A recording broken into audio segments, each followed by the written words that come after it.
Hello, my name is Maggie Shipley, and I'm a private wealth advisor for Argent Bridge Advisors. Welcome to our quarterly coffee and conversation series. Joining me today is Eric Ashburn, partner and private wealth advisor here at Argent Bridge Advisors.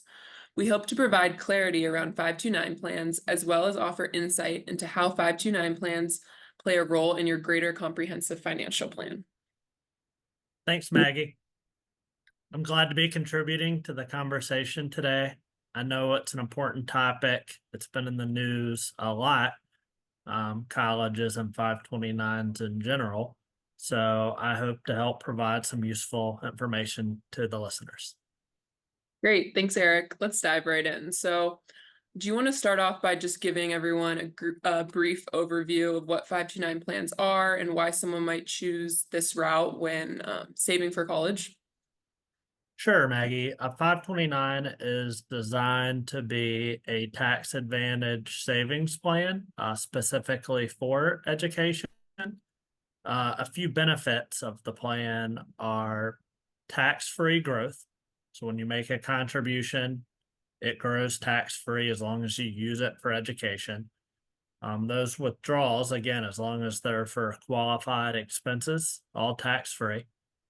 It's high contribution limits compared to some of the other options.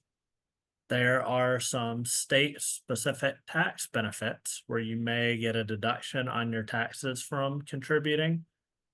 They are flexible and they have become more flexible in recent years. You can use them in the US and some abroad, as well as a wide variety of other uses, which we'll get into a little bit later. And then control. The account owner, whoever's making the contribution, has ultimately the control over the funds to change the beneficiary, to use it as an estate planning tool, and just can make changes as they see fit. Great. And I Um, think we have a great graph that kind of lays out some of that tax efficient investing you were talking about. Let me pull that up. yep, this is perfect. So this graph compares if you were to save for education in just a normal taxable investment account versus a 529 account.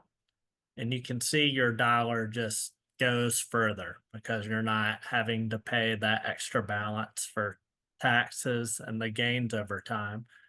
And the compounding is just greater because less is going to taxes when you ultimately have to take it out. So I think this chart does a pretty good job of showing that. Definitely. We'll stop sharing that. Yeah, I think that's a great overview just to kind of give everyone an idea of just overall how much 529s can offer. So thanks for that, Eric. I do think that sometimes with 529 plans, people have maybe a misconception of, oh, if I invest in one, my money's lost if my student or child doesn't end up using it for college funds. So I think it could be really beneficial if we address some of the ways that we could use it outside of a traditional four-year college. So Eric, do you want Yeah, to you're address some right. of That's those? definitely a common concern. And as I said, it continues to expand what it can be used for, but today it can be used for certificate programs, trade schools, graduate school, community college. Um, you can do $10,000 in kindergarten through 12th grade education.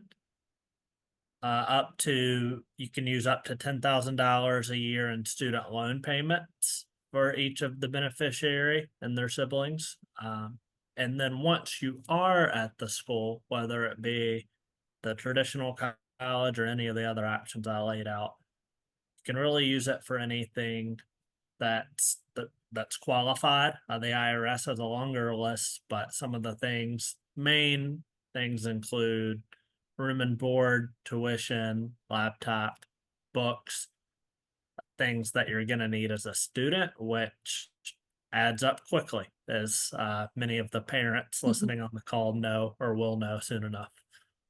Yeah, that's a great point. All those are you know, not every child is going to choose a traditional four-year option. So I think it's important to remember that the funds can still be used in other ways. And something else that a lot of people have questions about is, what if my child gets a scholarship? Because obviously you don't want to deter just because you've saved in this 529 account. You still want to encourage your children to attempt to get a scholarship. And so I think it's important to remember that you can always transfer the funds in one 529 to another 529 account for someone in your family. So if one child doesn't end up using them because they get a scholarship, you can always transfer those funds for another one of your children. Another thing that you can do is you can actually take the amount of the scholarship out of the 529 account penalty free. So there is a 10% penalty on anything that is non-qualified. You may still have to pay income tax for taking the scholarship out, but at least you know that if your child gets a $10,000 scholarship, you can still take those funds out, pay the income tax, but not have to worry about that penalty. So I do think that should be a good security blanket when you're investing in a 529, just to know that is an option. And then with leftover funds, there's actually been a new additional rule that I think we would definitely want to mention today, which is the option to roll over some of these funds to a Roth IRA for the beneficiary on that 529 account. Eric, do you want to speak a little bit maybe to those provisions and kind of the flexibility that that's allowing people now? Yeah, so as you said, it is new, so some of the rules cases are still being figured out, but as of now, it's 35,000 in a lifetime that you can ultimately roll from a 529 to a Roth, and that account must be open for 15 years, which in order to make that contribution. So to start, that's two big things. Number one, it's beneficial to start early, because if it needs to be open for 15 years, you want to start making those first 529 contributions as soon as possible. And second is, I think this is a timely rule, and we got a lot of questions about it beforehand, because if you oversaved, or you just wanted to set up your child for success with saving for retirement, getting those retirement contributions started early, this is a great planning tool and great way to do that. There are some caveats. The student must be making income. Contribution limits still apply.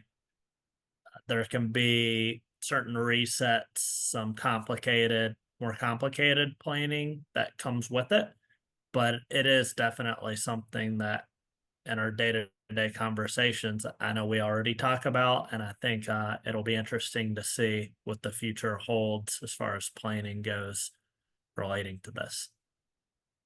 Yeah, I think it's definitely a great rule that's been added just for flexibility and knowing that if that's the option you choose to give to the beneficiary, it's a great gift just because they might not be able to contribute to a retirement account right after college. And now they have these funds that they have that flexibility to roll over. So I think that that's definitely providing families more flexibility. Speaking of gifting, Eric, do you want to address some gifting limits and how much? I know in the beginning you talked about how it's more flexible with how much you can contribute to the 529. Yep. So this changes a little bit every year with inflation, and new numbers calculated every year. But for this year, today, starting in 2024, you can gift $18,000 per person per year. So if it's husband and wife gifting to one child, they could give $18,000 each to that child, and you could gift that into the 529 account. It could be grandparents, whoever. Each person can gift 18,000, and 529s are also unique in that you can super fund a contribution, like do it 5 years in advance, so 180,000 at once, and then you wouldn't be able to contribute for the next 5, but this gives a larger sum that you get credit for each year, and just more time to compound and grow tax-free. And that's especially important for those that have been paying attention to what college cost and what they're projected to be in the coming 5, 10, 15 years. Yeah, and we actually have this graph that shows exactly what you're talking about, just some of the projections for four-year college and how much tuition truly is going to increase and kind of what you can expect. I mean, if you look at just a newborn right now, how much we can anticipate their college will cost one day. And I think that just speaks to what you're talking about, super funding, how advantageous that can be. Just being able to put that large sum in and letting it compound and grow tax-free. It can definitely give the student a head start, just looking at these projections. For sure. Let's pull that back in. Speaking of grandparents contributing and gifting in that way, I just wanted to touch on, I know that we have a lot of listeners here in Virginia, just because that's where we're located. And a really awesome thing that Virginia's plan offers is if you're above the age of 70, so maybe you're contributing to a grandchild's account, you can fully deduct your contribution. So normally it's $4,000 in Virginia per account, but if you're above the age of 70, if you super funded an account for someone, you would be able to deduct that entire amount, which I think is a really big advantage and something that grandparents specifically, just because of the age demographic, could take advantage of. But Eric, a lot of people sometimes have questions about what 529 plan to open and whether it is advantageous to open one with your state, or if you should just, you can do one through another state. And can you speak a little bit to kind of why you might open one in your own state? Yeah, it really depends on the state and if you're already working with an advisor. Most states have a couple of options, one with an advisor, one for more of the do-it-yourselfer that understands and wants to do it themselves. But which state you choose, if you're a resident of that state, can have some pretty attractive tax breaks. And you mentioned Virginia. Their fund, the 529 in Virginia for advisors, is managed through American Funds, which is the largest state plan in the nation, kind of by far. So it's one of the larger ones. It's very popular because of the options, flexibility.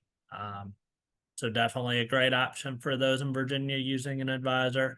But we've worked with other state plans. It's really case by case, but definitely something to always evaluate what your state has to offer and what the tax breaks are in your state. Is it worth it? Anything else? Did I miss anything with that? No, I think that just kind of leads into just like how great of an estate planning tool 529s can be. And I know our most recent coffee and conversation, we talked about that generational wealth transfer that's occurring. And I think that what we've been speaking to kind of shows how 529s can be used in that plan and how they can be used as a tool for transferring wealth across generations. Speaking about grandparents being able to provide that lasting legacy and support education. And even if those funds aren't used by that beneficiary that the grandparents may fund their account for, that beneficiary could use it for their kids. And it's just an easy way to transfer across generations. So I definitely think 529 plans are a great tool when it comes to estate planning and intergenerational wealth transfer.